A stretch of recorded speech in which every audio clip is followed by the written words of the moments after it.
ये भारत की बात कर रहा हूँ, आज की बात कर रहा हूँ।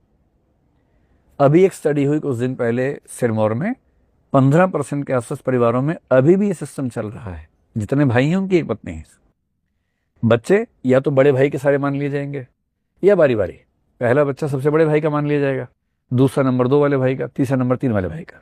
और कुछ लोगों का मानना है कि जो मैरिज का कॉन्सेप्ट है वो अपने आप में ही ह्यूमन नेचर के अगेंस्ट है, और शायद इसलिए कुछ ऋषि मुनि या कुछ लोग शादी जैसे आप प्रथा से बहुत बचते हैं। डांट खाएंगे अपने पेरेंट्स से जब वो देखेंगे कि आपने ये सवाल पूछा है। बड़ा बड़ा फंडामेंटल और फिलोसॉफिकल सवाल पूछ लिया आपने। जो बड़ी उम्र के लोगों के सामने पूछ मत लीजिएगा, रो पड़ेंगे जोर जोर से कि ये कितनी गहरी बात आपने कह दी है।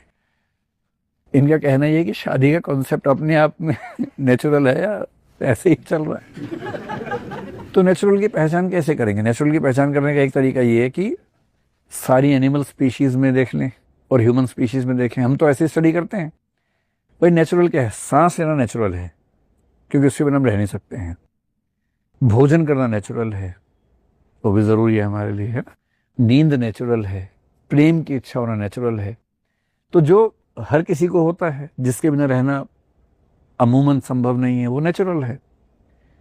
और जिसके बिना हम आराम से रह सकते हैं वो आर्टिफिशियल है, या बिल्ट है, या सोशल कंस्ट्रक्ट है। तो अगर हम सारी स्पीशीज की बात करें तो मेरे ख्याल से केवल पक्षियों के बारे में कहते हैं कि उनमें से 90% के आसपास मोनोगेमस होते हैं। पर कहते हैं, साबित ही नहीं हुआ है। साबित कुछ और ही हो गया है कुछ दिन पहले। मैं बताऊंगा क्या साबित हुआ है। जो मैमल्स हैं, जो हम लोग हैं, और बाकी जो मैमल्स की कैटेगरी में लगभग 4000 स्पीशीज पे जो स्टडी की गई है, तो उनमें से 3% के आसपास में मोनोगेमी दिखी है। पर मोनोगेमी का मतलब ठीक से समझ रहे हैं। मोनोगेमी के 4 मतलब होते हैं।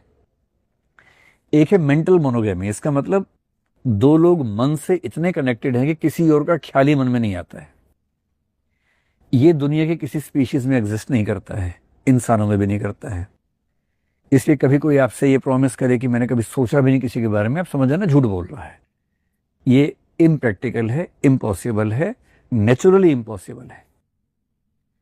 तो मेंटल मोनोगेमी तो एग्जिस्ट नहीं करती है। मेंटल के बाद दूसरी आती है जिसको बोलते हैं जेनेटिक मोनोगेमी। इसका मतलब है कि 2 लोगों में मोनोगेमी तो नहीं है, लेकिन बच्चों के माँ बाप बनने के मामले में मोनोगेमी है।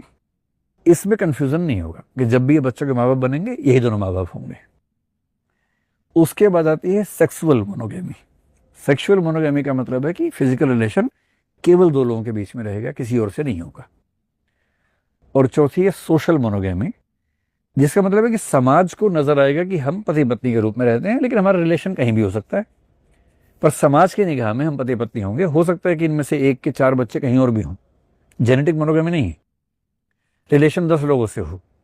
सेक्सुअल मोनोगेमी नहीं है, मेंटल तो नहीं है। पर समाज की निगाह में हम लोग क और ख एक पति पत्नी हैं, तो सोशल मोनोगेमी है। पक्षियों के मामले में जो पहले स्टडीज थी वो ये थी कि पक्षियों में सेक्सुअल मोनोगेमी भी है, सोशल मोनोगेमी भी है। अब डीएनए फिंगरप्रिंटिंग से साबित हुआ है कि उनमें केवल सोशल मोनोगेमी है 90% से ऊपर पक्षियों में। सेक्सुअल मोनोगेमी नहीं है, जेनेटिक मोनोगेमी नहीं है। यानी अगर कबूतर कबूतरी आपको बहुत प्यार करते हुए दिखें, साथ में बच्चे की कोशिश कर रहे हैं और वो अंडे को से रहे हैं, बाद में बच्चा हुआ उसको प्यार कर रहे हैं, ये देख के गलतफहमी हो सकती है कि इनमें कितना गहरा प्यार है। पर बायोटेक्नोलॉजी ये कह रही है कि संभावना है कि जो बच्चा है इनमें से एक का हो, एक का ना हो। जेनेटिक मोनोगेमी नहीं है, सोशल मोनोगेमी है उनके बीच में। इंसानों में भी सोशल मोनोगेमी है, सोशल कंस्ट्रक्ट है। समाज ने नियम बनाए, संरचनाएं बनाई। और मोनोगेमी ज्यादा कहाँ मिलेगी? मोनोगेमी ज्यादा वही मिलती है उन्हीं स्पीशीज में जहां बच्चे को मैच्योर होने में टाइम ज्यादा लगता है। बच्चा बहुत छोटा है, उसको कौन संभालेगा? तो आमतौर पे माँ उसकी सुरक्षा करेगी, बाप बाहर से खाना वाना लेके आएगा। जिन स्पीशीज में बच्चे तुरंत बड़े होते हैं वहां मोनोगेमी की जरूरत नहीं पड़ती है। ह्यूमन बीइंग का बच्चा सबसे लंबे समय तक डिपेंडेंट रहता है, इसलिए ह्यूमन बीइंग्स में मोनोगेमी की जरूरत सबसे ज्यादा पड़ती है।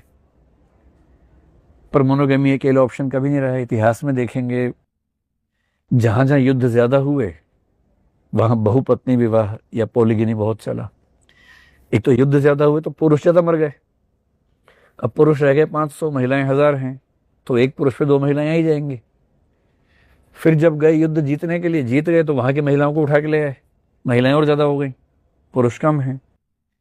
तो युद्ध करने वाले समाजों में जनरली पॉलीगिनी, पॉलीगिनी मतलब पॉलीगैमी का वो रूप जहां पत्नी ज्यादा होती है, पति कम होते हैं। और जिन समाजों में रिसोर्सेज, जमीन बहुत ज्यादा है, वहां भी पॉलीगिनी।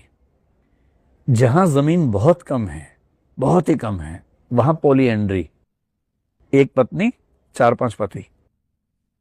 भारत में भी अगर आप देहरादून के पास एक जौनसार परगना है, जौनसार बाबर बोलते हैं, वहां खस ट्राइब है, वो अपने आप को पांडवों का पूर्व वंशज मानते हैं। अब तो कम हो गया, लेकिन कुछ साल पहले तक अभी भी 5-10% मात्रा में होगा। जितने भाई हैं उनकी एक पत्नी होती है। एक हट्टी ट्राइब हिमाचल में है, उसमें भी ये कॉन्सेप्ट दिखता है। कभी कोयम्बटूर जाएं नीलगिरी हिल्स के पास, तो वहां एक टोडा ट्राइब है, उसमें भी कुछ हद तक ये कॉन्सेप्ट दिखता है। ये भारत की बात कर रहा हूँ, आज की बात कर रहा हूँ। अभी एक स्टडी हुई कुछ दिन पहले सिरमौर में, 15% के आसपास परिवारों में अभी भी ये सिस्टम चल रहा है। जितने भाई हैं उनकी एक पत्नी है।